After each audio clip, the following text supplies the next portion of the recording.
एक बुढ़िया थी, उसका एक ही बेटा था। वह हमेशा यही सपना देखती थी कि उसके बेटे का विवाह होगा तो बेटा और बहू दोनों मिलकर उसकी बहुत सेवा करेंगे और उसे घर का भी काम नहीं करना पड़ेगा। धीरे धीरे वह दादी बन जाएगी और उसका घर स्वर्ग बन जाएगा। आखिर वह दिन भी आ गया जब बुढ़िया के बेटे का विवाह बड़ी धूमधाम से हुआ। वह दादी भी बन गई, लेकिन संयोग से उसका कोई भी सपना पूरा नहीं हुआ। बुढ़िया का बेटा तो सुबह काम पर चला जाता और पोता स्कूल चला जाता, तब बहू उसके साथ बहुत बुरा व्यवहार करती थी। बहू बुढ़िया से घर में झाड़ू लगवाती, झूठे बर्तन साफ करवाती और टूटे फूटे बर्तनों में उसे भोजन देती। शुरू में तो बहू अपने पति और बेटे के पीछे ही बुढ़िया से झगड़ती थी, लेकिन धीरे धीरे वह अपने पति के सामने भी बुढ़िया का अपमान करने लगी। एक दिन टूटे बर्तनों में बुढ़िया को भोजन करते देखकर उसके बेटे को बहुत दुख हुआ। उसने अपनी माँ का पक्ष लेते हुए अपनी पत्नी को बहुत डांटा।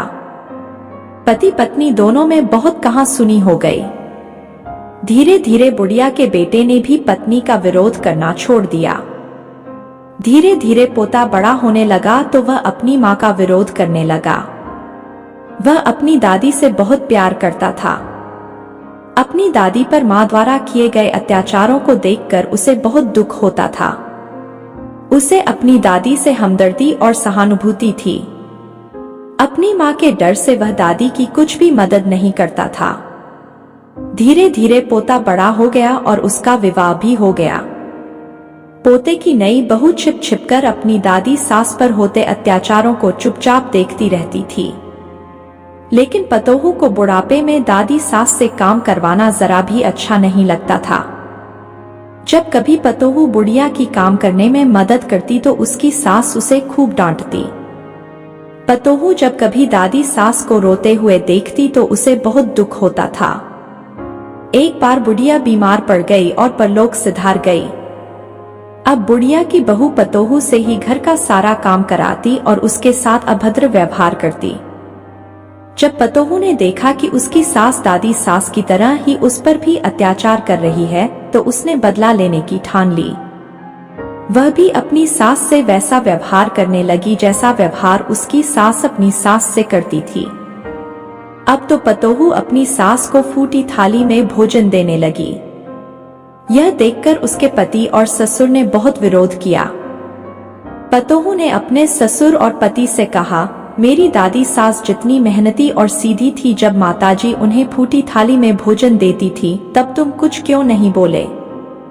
उन पर होने वाले अत्याचारों को तुम दोनों चुपचाप देखते रहे।